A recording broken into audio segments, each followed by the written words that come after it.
அனைவருக்கும் வணக்கம். வாழ்க்கை நம்ம வாழ்கிறோம் இல்லையா? வாழ்க்கை மனிதர்கள், அதாவது இந்த பூமியில் படைக்கப்பட்ட உயிரின வகைகளில் சிறப்பான ஒரு சிந்தனையில் மேம்பாடு உள்ளது மனித இனம். இந்த மனிதர்கள் வாழக்கூடிய வாழ்க்கை இருக்கு இல்லையா, நம்ம வாழக்கூடிய வாழ்க்கை, இந்த வாழ்க்கை எவ்வளோ வழங்குது, அது வழங்கல்ல இருக்கு இல்லையா? வாழ்க்கை படைத்தவரால் படைக்கப்பட்டு அருளப்பட்டு நமக்கு வாழ்க்கைக்கு தேவையான அனைத்துமே நம்ம பிறப்பதற்கு முன்பே இங்கே எல்லாமே கொடுக்கப்பட்டு நமக்கு தேவையானது அத்தனையும் இங்கே இருக்கு. நம்ம தேடி அதை அடையிறது தான் நம்ம செய்யக்கூடிய வேலை. இந்த தேடி அதை அடையிற பயணத்தில் நம்ம இன்பமாக மகிழ்ச்சியாக வாழ்கிறோமான்றது தான் இங்கே முக்கியம்.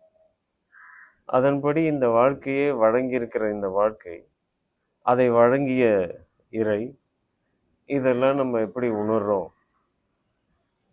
எவ்வளோ வழங்கியிருந்தாலும் ஒரு நிறைவில்லாத வாழ்க்கையை தான் இன்று உள்ள மனிதர்கள் வாழ்கிறாங்க. மனநிலையில், மனதின் விரிவு நிலையும் இன்னைக்கு ரொம்ப பரந்த நிலையில் இல்லாமல் ரொம்ப குறுகிய நிலையில் வாழக்கூடிய நிலையிலேருந்து ஒரு கற்பனையாக, ஒரு கதைன்னு வச்சுப்போம், ஒரு கதையாக, ஒரு கற்பனையாக, இது ஒரு புரிதலுக்காக இந்த ஒரு கற்பனைக்கு உங்களை நான் கூட்டிகிட்டு போகிறேன். அதாவது ஒரு நாள் அறிவிக்கப்படுது. நம்ம செய்தித்தாள்கள் நிறைய பேர் தேவையில்லாததை படிக்கிறதுக்கு நிறைய பேருக்கு பழக்கம் உண்டு இல்லையா? வாழ்க்கைக்கே தேவையில்லாத விஷயங்கள் தான் அதில் நிறையா இருக்கும். அதை வாடிக்கையாக படிக்கிறதையும் பெருமையாக சொல்லிகிட்டு இருப்பாங்க இல்லையா? அந்த செய்தித்தாளில் ஒரு நாள் ஒரு விளம்பரம் வருது. ஒரு பெரிய பொருட்காட்சி, அதாவது எக்ஸிபிஷன் அனௌன்ஸ் பண்ணுறாங்க.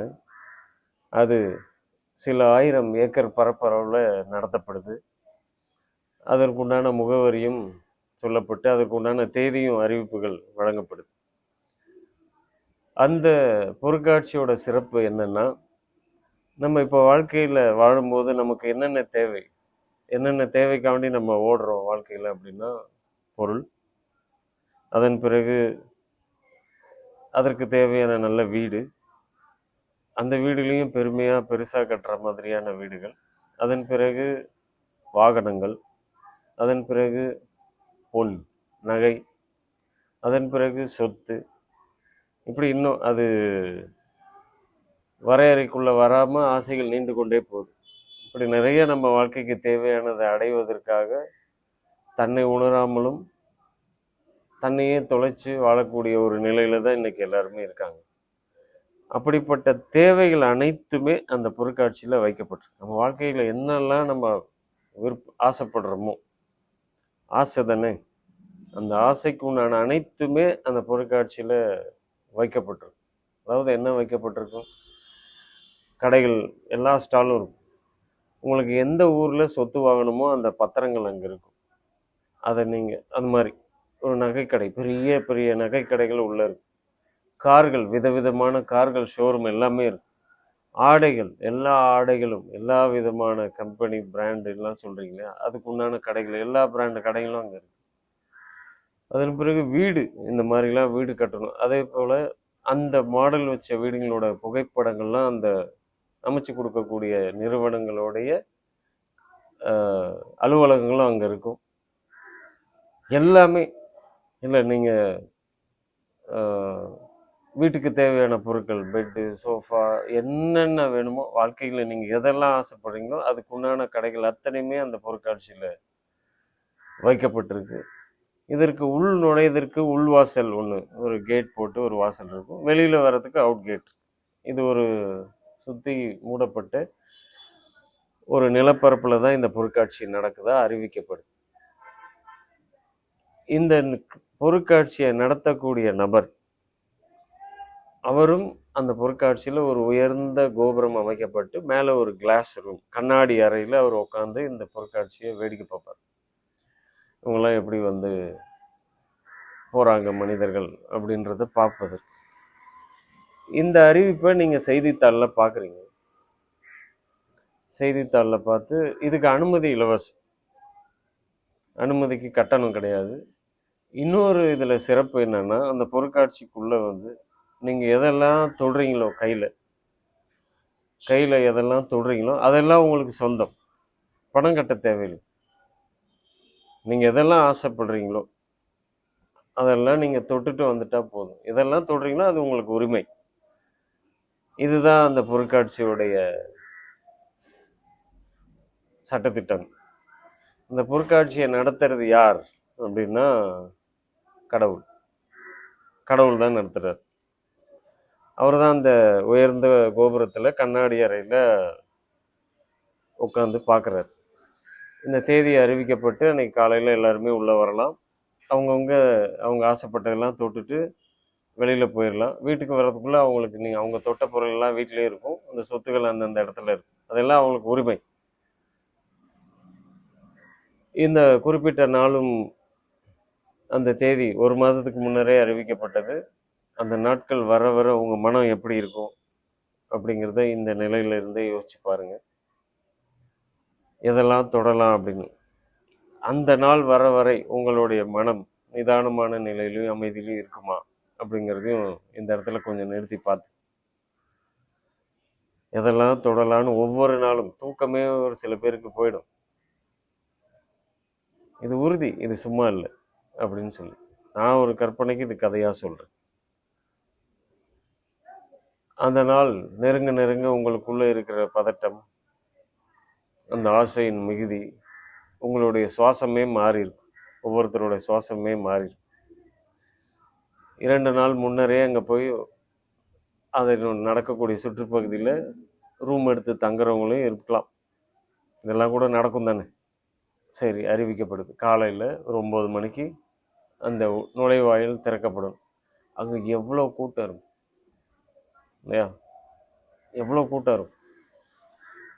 சரி, திறந்தாச்சு. அங்கே உள்ள பொறுமையாக போவாங்களா, எப்படி இருக்கும் அந்த இது எல்லாத்தையுமே வேடிக்கை பார்க்குறாரு அவர். இதெல்லாம் முடிச்சுட்டு அந்த வெளியில் போகிற கேட்டு வழியாக எத்தனை பேர் உயிரோடு வருவாங்கன்னே தெரியாது. அந்த மனநிலை தானே இருக்கும். அங்கே தொட்டுட்டா முடிஞ்சிருமோ அப்படின்ற ஒரு பதட்டம். அந்த பதட்டம் ஏன் வருது? இது எவ்வளோ பேர் தொட்டாலும் அங்கே இல்லாமல் போகாது. ஆனால் நேரம் இருக்குது. இந்த நேரத்துக்குள்ளே இந்த நேரம் வரைக்கும் நடக்குன்ற ஒரு நேரம் தான் குறிப்பிடப்பட்டு. முன்னாடி போகிறவங்களாம் தொட்டுட்டா நமக்கு இல்லாமல் போயிடுமோன்ற பதட்டம் இருக்கும். இதை நடத்துகிறதே கடவுள்னு சொல்லியாச்சு. அப்போ எல்லாருக்குமே தானே வழங்கப்படும். கடவுள் அப்படி தானே எல்லாருக்குமே வழங்கிட்டே தானே இருக்கார். எல்லாமே வழங்கப்படுது இல்லை. ஆனாலும் இன்னைக்கு அப்படி தானே வாழ்கிறோம். போட்டி முன்னாடி அப்படிங்கிறது. பொருட்காட்சியை நடத்துறதே கடவுள்னா இங்கே 1,00,000 பேர் வந்து தொட்டு முடித்தாலும் அது தீராது. ஏன்னா நேரம் இருக்குது. அந்த நேரத்தை கடந்துட்டா அதுக்கப்புறம் தொடர்றது எதுவுமே உங்களுக்கு சொந்தமாகாது. அவ்வளோதான் அறிவு. இதை முடிச்சுட்டு அந்த வெளியில் வர கேட்டில் எத்தனை பேர் உயிரோடு வருவாங்கன்றதே தெரியாது.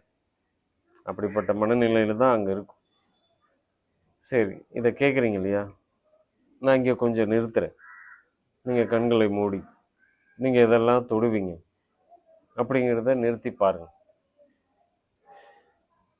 ஒவ்வொருத்தரும் இதை கேட்குற ஒவ்வொருத்தருமே கண்களை மூடி நம்ம இதெல்லாம் தொடுவோம் அப்படின்றத கொஞ்சம் சிந்திச்சு பாருங்க. இதில் நானும் உங்களோட வரேன். இது என்ன நான் சிறப்பாக சொல்லிக்கிறதுக்காக உதாரணத்துக்கு என்ன வச்சு சொல்கிறேன் நான். சரி, இதில் இன்னொருத்தர் கூட இருக்கலாம். அந்த நபர் எதையும் தொடலை, எதையுமே தொடலை. அவர் அந்த கோபுரத்தில் கண்ணாடி அறையில் இருக்கார் இல்லையா, அதில் ஏறி அவரை போய் தொடுறார். எனக்கு எதுவும் வேண்டாம், கடவுள் எனக்குள்ளே இருந்தால் போதும் அப்படின்னு அவர் தொடுறார். இப்போ நான் கொஞ்சம் முன்னாடி நிறுத்தினேன் இல்லையா, அந்த நிறுத்துகிற நேரம் நீங்கள் என்னென்னவோ யோசிச்சிருப்பீங்க. இது உங்களுக்குள் தோணி இருக்கா? அங்கே எதையுமே தொடாமல் நம்ம ஏறி கடவுளை தொட்டுக்கலாம். வாழ்க்கையே வழங்குறவர் அவர். அவர் எனக்குள்ளே இருக்கும். அவரை நான் சொந்தமாக்கி கொள்ளும் போது எனக்கு எதுக்கு இந்த போட்டி, இந்த பதப்பதப்பு, படபடப்பு, பரபரப்பு எதுவுமே எனக்கு இல்லையே. அவரே எனக்கு உரிமையாகும் போது எனக்கு ஏன்? அவர் தான் வழங்குறதே அவர் தான் போது அவரே எனக்கு சொந்தமாக்கிக்கிட்டா. புரியுதா? இப்படி தான் வாழ்க்கை இன்னைக்கு எல்லாருக்குமே வழங்கப்பட்டிருக்கு. அந்த இறைவன் நமக்குள்ளே தான் இருக்கார். ஆனால் நம்ம அவரை விட்டுட்டு எதையோ தொடரும். விட்டில் பூச்சிகள் மாதிரி வெளிச்சங்களை நோக்கி போகிறோம். அதில் நம்ம ஆரோக்கியத்தையும் மனதையும் இழக்கிறோம். இன்னைக்கு அப்படி தானே இருக்குது வாழ்க்கை. பல மனிதர்களுடைய வாழ்க்கை இப்படி தான் இருக்குது. நிதானமாக வாழக்கூடிய மனிதர்கள் இதை புரிவாங்க. நிதானமான ஒரு மனநிலையில் நீங்கள் இருந்தால், நான் முதல்ல சொன்ன உடனே உங்களுக்கு அது தோணிருக்கும், நம்ம போய் அவரை தொட்டுடலாம் அப்படின்னு. பரபரப்பான நிலையிலும் ஆசைகளுக்கு ஆட்பட்டு பெருமை, பொறாமை, இச்சைகளில் இருக்கக்கூடிய மனிதர்களுக்கு அது தோணாது. அவர்களுடைய பட்டியல் திரும்ப 2வது தடவை தொட்டாலும் 2 முறை சொந்தமாகும் என்ற நினைப்பு தான் வரும். அப்படிப்பட்டது அழகானது வாழ்க்கை. இங்கே எல்லாமே வழங்கப்பட்டிருக்கு. படைத்தவரே நமக்குள்ளே தான் இருக்கார். அப்படின்னும் போது நான் ஏன் இங்கு மகிழ்ச்சி இல்லாமல் பொருள் தேடலுக்காக என்னோட ஆரோக்கியத்தை தொலைத்து மன நிம்மதியை தொலைத்து நான் ஏன் வாழணும் அப்படின்ற ஒரு தோணல் நமக்குள்ளே வரணும். இது வருவதற்கு என்ன பண்ணும்? மனதின் விரிவு நிலை, மனம் விரிந்த நிலையில் சக மனிதர்களை அரவணைப்பது,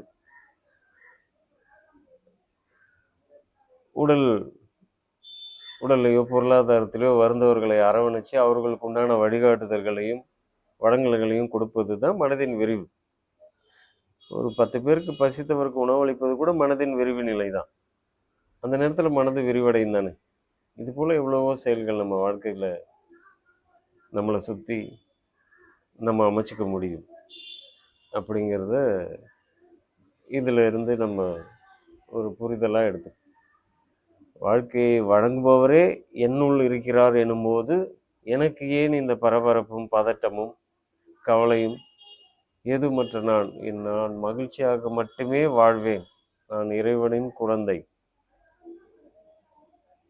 என்னுடைய வாழ்க்கை மகிழ்ச்சியானது, நிறைவானது அப்படின்றபடி நம்ம வாழணும். வாழ்த்துக்கள்.